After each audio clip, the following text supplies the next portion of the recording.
while we are talking about that, the president, I was going to talk to you about this a little later, but just while we're on that, the president has said both in the State of the Union and when he was talking to the Republicans that there's a cynicism about the media, that he calls it slash and burn, and that we're to blame for a lot of the discontent and the rage in this country. Are you to blame? I don't think so. There is cynicism and there is rage, but the vast swath of the American people are temperate, good-natured people who aren't actually thinking about us in Washington as much as we wish they were. But the president himself, when he gets up in front of the Congress and delivers a sermonette on the deficit of trust in Washington, should not, A, flagrantly mischaracterize a Supreme Court decision. I don't know why he thought it was in his interest to pick a fight with the most prestigious institution in Washington.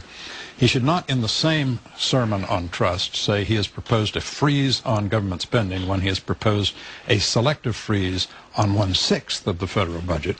He should not say, I'm all for expanding trade with South Korea, Panama, and Colombia when he won't move the existing agreements to ratify trade with them. So I don't think that when a man gets up and gives a speech full of cognitive dissonance, saying Washington is corrupt, Washington is annoying, Washington's tiresome, Washington is dysfunctional, and Washington should have a much bigger role in American life, I think that breeds, you might say, a kind of distrust and cynicism. More than slash and burn. If I can just weigh, you know, what bothers me is not the nasty language. So, and Glenn Beck doesn't, you know, is not. What bothers me is the fact that people are not getting informed.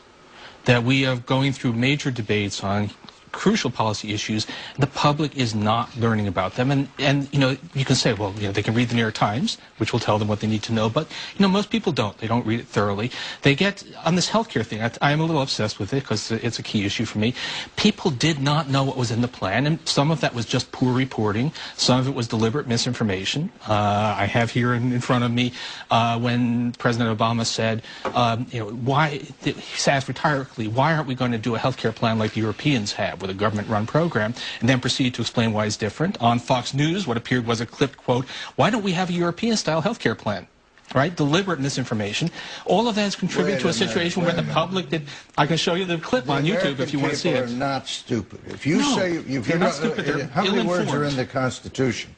The founding fathers managed, they didn't need 2,000 pages of lawyers to hide things. Oh, come on, that's legislation always. Then tell people it's an emergency that we get it, but it won't go into effect for 3 years. But so you don't have time to read it. There was deliberate misinformation. People, again, this was a plan that is, it's actually a Republican plan. It's Mitt Romney's health care plan. People were led to believe that it was socialism. Well, and that was deliberate. That wasn't just poor reporting. That was